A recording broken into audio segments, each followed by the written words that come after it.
Hi guys, இன்னைக்கு நம்ம பாடி swap டிராமாவோட 4th part தான் பார்க்க போறோம். வெல்கம் டு டிகேசஸ். நம்ம சேனலுக்கு யாராவது புதுசா இருந்தீங்கன்னா மறக்காம சப்ஸ்கிரைப் பண்ணிக்கோங்க. வீடியோக்குள்ள போயிடலாமா? இந்த எபிசோடோட ஸ்டார்டிங்லேயே ஜியாவியோ அவங்க ஐயர் அஃபிஷியலும் தான் காமிக்கிறாங்க. ஸ்டோரி ரொம்ப சூப்பராக போயிட்டு இருக்கு, இப்படியே கண்டினியூ பண்ணிக்கோ. அது மட்டும் இல்லாமல் ஹீரோவோட கேரக்டரை கொஞ்சம் ஹைலைட் பண்ணி காமி அப்படின்னு கேட்குறாரு.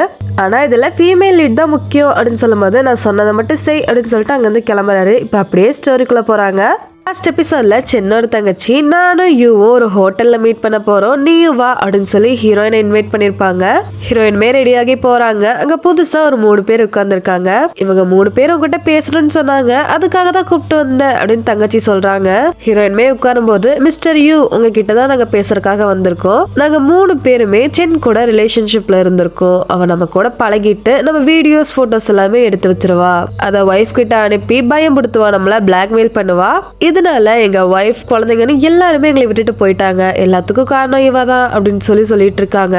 யூ பாக்குறாரு, என்ன பண்ணி வச்சிருக்க அப்படிங்கிற மாதிரி. அந்த 3 பேரோட ஒய்ஃபுமே அங்க வந்துடுறாங்க. எதுக்காக இவ்வளவு மீட் பண்ணிட்டு இருக்கீங்கன்னு கேட்கும் போது இல்ல நாங்க யூக்கு இந்த மாதிரி வார்னிங் பண்ணதான் வந்தோம் அப்படின்னு சொல்றாங்க.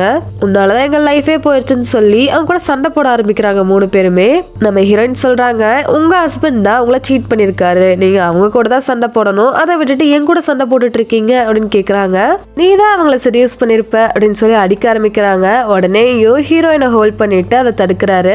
நான் இவங்களோட ஃபியான்சி, இதுக்கு மேல இந்த மாதிரி பண்ணீங்கன்னா நான் போலீஸ்ல கம்ப்ளைண்ட் கொடுப்பேன், நானே சாட்சி சொல்லுவேன் அப்படின்னு சொல்லவும் எல்லாருமே கிளம்பிடுறாங்க. இந்த மாதிரி ட்ரிக்ஸ் எல்லாம் பிளே பண்ணாதீங்க அப்படின்னு சொல்லி சென்னோட தங்கச்சிக்கு ஒரு வார்னிங்கை கொடுத்துட்டு ஹீரோயினை கூப்பிட்டுட்டு கீழே வராரு. ஹீரோயினுக்கு ரொம்பவே ஃபீல் ஆகிருது. தேங்க்ஸ், இதை வந்து நீங்க ரியலா பண்ணீங்களா அப்படின்னு சொல்லி கேக்குறாங்க. அப்படி இல்ல என்னதான் இருந்தாலும் நீ ஃபியான்சி அப்படிங்கிற ஒரு நேம்ல இருக்க, ஃபியூச்சர்லயும் நம்ம ஒன்னாதான் ஒர்க் பண்ண போறோம், அதுக்காக தான் இதை பண்ண அப்படின்னு சொல்றாரு. நான் உண்மையா பண்ணிட்டீங்கன்னு நினைச்சேன் அப்படின்னு ஹீரோயின் சொல்லிட்டு சரி நான் கிளம்புறேன் அப்படின்னு சொல்லி கிளம்பிடுறாங்க. வீட்டுக்கு வந்ததுமே ஏதாவது மெசேஜ் பண்ணலாமா அப்படின்னு போனையே பாக்குறாங்க.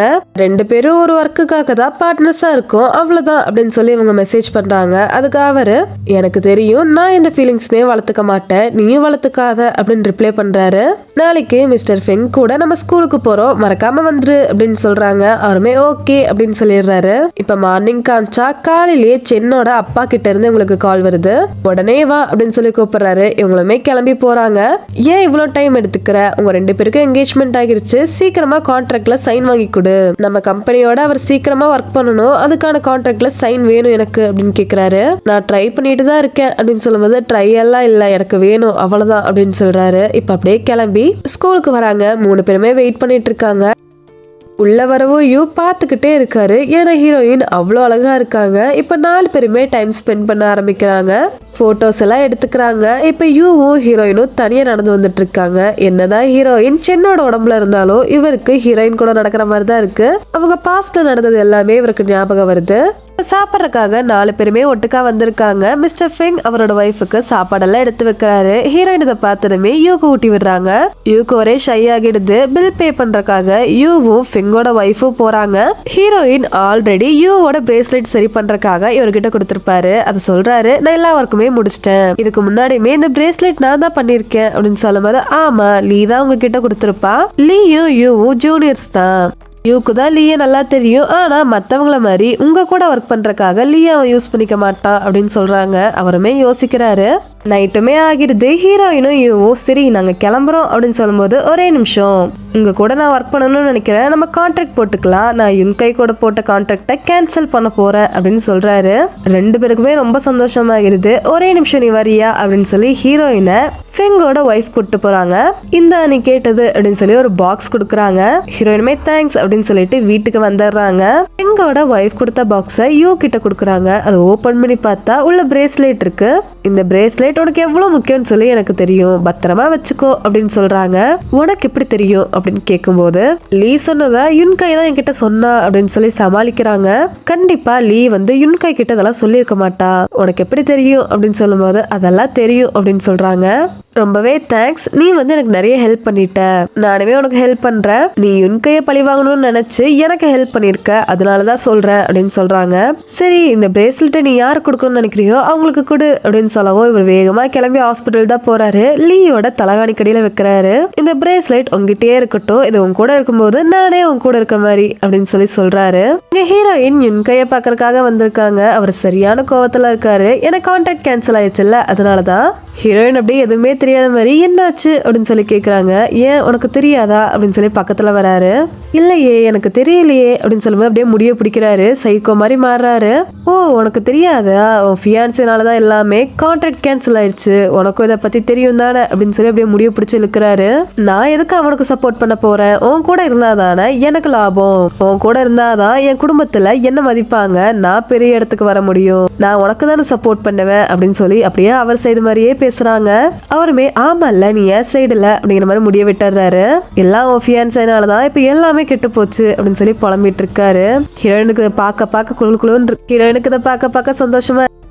இப்போ அப்படியே அடுத்த நாள் காமிக்கிறாங்க. ஹீரோயின் அவங்க உடம்புல இருக்க சென்னை பார்க்கறதுக்காக போயிருக்காங்க. அங்க இருக்க பெட் எல்லாம் சரி பண்ணிட்டு இருக்கும்போது பில்லோ கடியில யூ வச்ச பிரேஸ்லெட் இருக்கு. நம்ம ஹீரோயின் தான் சொல்லியிருப்பாங்க உங்களுக்கு பிடிச்ச ஒரு பர்சன் கொடுங்கன்னு சொல்லி, இதை நமக்காக அவன் கொடுத்துருக்கான் அப்படின்னு ரொம்பவே சந்தோஷமா பார்த்துட்டு இருக்காங்க. அப்ப கரெக்டா அந்த இடத்துக்கு ஹீரோயினோட ஃப்ரெண்டு வந்துடுறாங்க. இவங்க பெருச்சா, இனிமேல் அந்த நேம்லயே பார்த்துடலாம். நீ எதுக்காக இங்க வந்த, அவளை காயப்படுத்த மட்டும் நினைக்காத, உன்னை நான் சும்மா விட மாட்டேன் அப்படின்னு சண்டை போட ஆரம்பிக்கிறாங்க. சா நீ ரொம்பவே வெயிட் கம்மி ஆயிட்ட, உன் உடம்ப பாத்துக்கோ, காஃபிலாம் நிறைய குடிக்காத அப்படின்னு அங்கிருந்து லீவ் ஆகிடுறாங்க ஹீரோயின். இவ ஏன் இப்படி நடந்துக்கிறா அப்படின்னு உட்காந்துட்டு இருக்கும் போதே அங்க கரெக்டா யூ வராரு. சென் இங்க வந்தா இங்க லீக் எதுவும் ப்ராப்ளம் இல்ல அப்படின்னு கேக்குறாரு. அவருமே சென் வெளியே போனதை பார்த்திருப்பாரு. உங்க ஃபியான்சே தானே, எதுக்காக வந்தாங்கன்னு உங்களுக்கு தெரியாதா அப்படின்னு நக்கலா கேக்குறாங்க. சா இங்க அப்படியே கட் பண்ணா சென்னோட அப்பா ஹீரோவையும் ஹீரோயினும் டின்னருக்காக இன்வைட் பண்றாரு. யூ கிட்ட மேரேஜ் பத்தி பேசுறாரு. மேரேஜ் சீக்கிரமாவே வச்சுக்கலாம், அன்னைக்கே கான்ட்ராக்டும் சைன் பண்ணிடலாம் அப்படின்னு யூ சொல்லிடுறாரு. இதெல்லாம் பேசி முடிச்சோடனே சென்னோட அம்மா சென்னோட ரியல் அம்மாவை பத்தி பேசிட்டே இருக்காங்க. இவங்க ஸ்டெப் மாம் தான், அது வந்து சென்னுக்கு கஷ்டமா இருக்கும் அப்படின்னு பேசுறாங்க. ஆனா இங்க இருக்கிறது ஹீரோயின்ல, அவங்க அப்படியே மெச்சூர்டா பேசுறாங்க. ஆனா அவங்க விடுற மாதிரியே இல்ல, பேசிக்கிட்டே இருக்காங்க. ஒரு கட்டத்துல யூக்கு கோவம் வந்துருது. அவளுக்கு கஷ்டமா இருக்கும் தெரிஞ்சும் எதுக்காக அதை பத்தியே பேசுறீங்க, உங்க ஃபேமிலியோட நாகரிகம் இதுதானா அப்படின்னு கேக்குறாரு.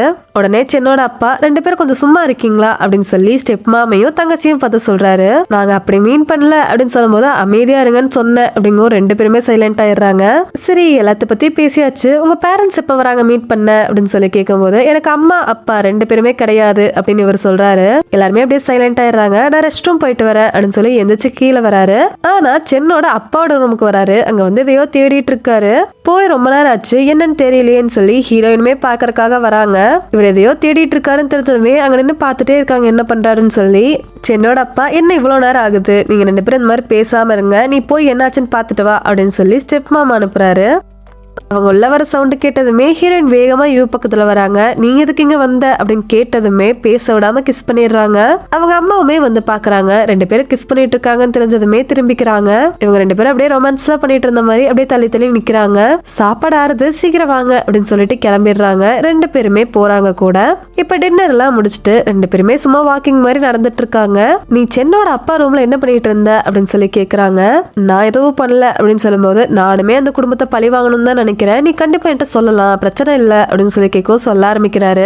இவரு இவ்வளவு அளவுக்கு வளர்றதுக்கு முன்னாடி சின்ன சின்ன கடையில இருக்க டிசைன்ஸ் எல்லாம் திருடிதான் இதை பண்ணிட்டு இருந்தாரு. அதுல நஷ்டமான ஃபேமிலி நிறைய பேர், அதுல நானும் ஒருத்தன். இவர் எங்க கடையா அடிச்சு புடுங்கினாரு. அதனால எங்க அப்பா ரொம்பவே டிப்ரெஷன் ஆனாரு. எங்க அம்மா எங்களை விட்டுட்டு போயிட்டாங்க. எங்க அப்பா அந்த டிப்ரெஷன்லயே இறந்துட்டாரு. நான் தனிமரமான இதுக்காகவே அந்த ஆர்ட் ஸ்கூல், இதுக்காகவே டிசைனிங் கத்துக்கிட்டு ஜுவல்லரி ஸ்டார்ட் பண்ணி இவ்வளவு பெரிய நிலைமைக்கு வந்திருக்கேன். அதுக்காக தான் உங்க கூட ஃபேக்கா என்கேஜ்மெண்ட் பண்ணிருக்கேன் அப்படின்னு சொல்றாரு.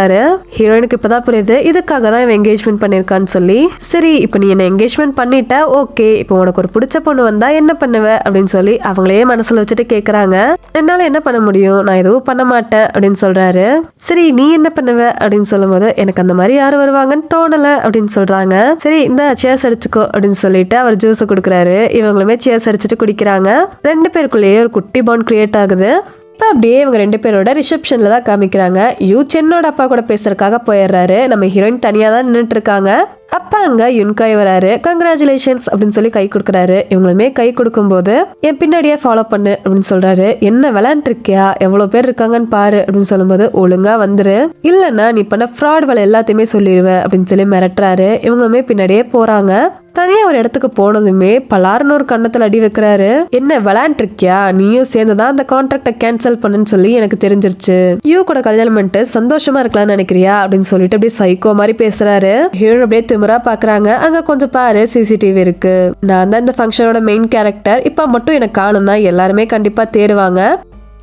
உங்க அப்பாவுக்கு தெரியாம குட்டியா ஒரு கம்பெனி வச்சு உங்க அப்பாவோட பணத்தை எல்லாத்தையுமே எடுத்துட்டு இருந்தேன்னு சொல்லி நான் சொல்லிடுவேன் பாக்குறியா அப்படின்னு சொல்லி மிரட்டுறாரு. ஒண்ணு மட்டும் நீ தெரிஞ்சுக்கோ, நீ இந்த ஃபேமிலிக்குள்ள வரணும் அப்படின்னா அது ஏன் மூலியமா மட்டும்தான் முடியும். நான் இருந்தா மட்டும்தான் நீங்களோட ஃபேமிலி கூட உன்னால பிசினஸ் பண்ண முடியும். உன்னால என்ன எதுவும் பண்ண முடியாது, ஏன்னா நீ என் கூட லைஃப் ஃபுல்லா இருப்பேன்னு சத்தியம் பண்ணிருக்கில்ல அப்படின்னு சொல்லி அப்படியே டைவர்ட் பண்றாங்க. இங்க யூ பேசி முடிச்சுட்டு திரும்பி பார்த்தா ஹீரோயினை காணோம். தேடிட்டே அவரும் அந்த இடத்துக்கு வந்துடுறாரு. இவங்க ரெண்டு பேர் பேசிட்டு இருக்கிறத பார்த்ததுமே அப்படியே ஒளிஞ்சு நின்று கேட்க ஆரம்பிக்கிறாரு. ஆமா, நான் உன்னதான் லவ் பண்றேன், உன் கூட தான் இருப்பேன் அப்படின்னு சொல்லி யுன்காய் பேசிட்டு இருக்காரு. லீ ஹாஸ்பிட்டல்ல தான் இருக்கா. இன்னும் அவளோட கஸ்டடி எல்லாம் என்கிட்ட தான் இருக்கு. நான் மட்டும் நினைச்சேன்னா இப்ப கூட அவளை கொன்றுவேன், என்னால எல்லாமே முடியும் அப்படின்னு சொல்லிட்டு இருக்கும் போது இதை யூ கேக்குறாரு. தப்பா புரிஞ்சுக்கிறாரு. நம்ம ஹீரோயினும் சேர்ந்துதான் பிளான் போடுறாங்க லீய கொல்றதுக்கு அப்படின்னு. அங்க இருந்து கோவமா வெளியே போறாரு. ஆனா இங்க நடக்கிறதே வேற. ஹீரோயின் சொல்லிட்டு இருக்காங்க, நான் தான் அவளை எதுவும் பண்ணக்கூடாதுன்னு சொன்னேன்ல, அவளை எதுவும் பண்ணாத அப்படின்னு சொல்லும் போது அவளை அந்த கான்ட்ராக்டாக தான் நான் யூஸ் பண்ணலான்னு வச்சிருந்தேன். இப்ப அந்த கான்ட்ராக்டே இல்ல, அப்புறம் எதுக்கு அவ அப்படின்னு சொல்லி அவர் சொல்லிட்டு இருக்காரு. நான் உன்னை வார்ன் பண்றேன், லீயே எதுவும் பண்ணாத அப்படின்னு ஹீரோயின் சொல்லிட்டு வெளியே வராங்க. இங்க யூ அதுக்குள்ள ஸ்டேஜ் மேல ஏறிடுறாரு. சென்னோட அப்பா இந்த மாதிரி நாங்க கான்ட்ராக்ட் போட போறோம் அப்படின்னு பேசிட்டு இருக்கும் போதே ஸ்டேஜ்ல ஏறி ஒரே நிமிஷம் இல்லைங்க, இந்த கான்ட்ராக்டை நான் போஸ்ட்போன் பண்றேன் அப்படின்னு சொல்றாரு. எல்லாருக்குமே ஷாக் அங்க இருக்கவங்களுக்கு. சென்னோட அப்பாக்கெல்லாம் பெரிய அவமானம் ஆயிருது. சில ரீசன்ஸ்னால என்னால் இப்போதைக்கு கண்டினியூ பண்ண முடியாது அப்படின்னு சொல்லிட்டு அங்கிருந்து கிளம்பிடுறாரு. எல்லாருமே ஃபாலோ பண்றாங்க, என்னாச்சுன்னு சொல்லுங்க அப்படின்னு சொல்லி. ஆனா அவர் கண்டுக்கவே இல்லை. ஹீரோயினுமே இதை கேட்டுட்டு தான் இருந்திருப்பாங்க. யூ அப்படின்னு கூப்பிடும் போது அவர் கண்டுக்கவே இல்லை, அவர் வாட்டுக்கு போயிடுறாரு. பிரஸ் எல்லாம் கேள்வி கேட்க ஆரம்பிச்சிடுறாங்க. இதோட இந்த எபிசோட் முடியுது. இதுக்கப்புறம் வர எபிசோட்ஸ் எல்லாம் மிஸ் பண்ணாம பார்க்கணும்னா டிராமா கிசஸ் சேனலை மறக்காம சப்ஸ்கிரைப் பண்ணிக்கோங்க. இந்த எபிசோட் எப்படி இருந்துச்சுன்னு சொல்லி கமெண்ட் பண்ண மறக்காதீங்க. தேங்க்யூ.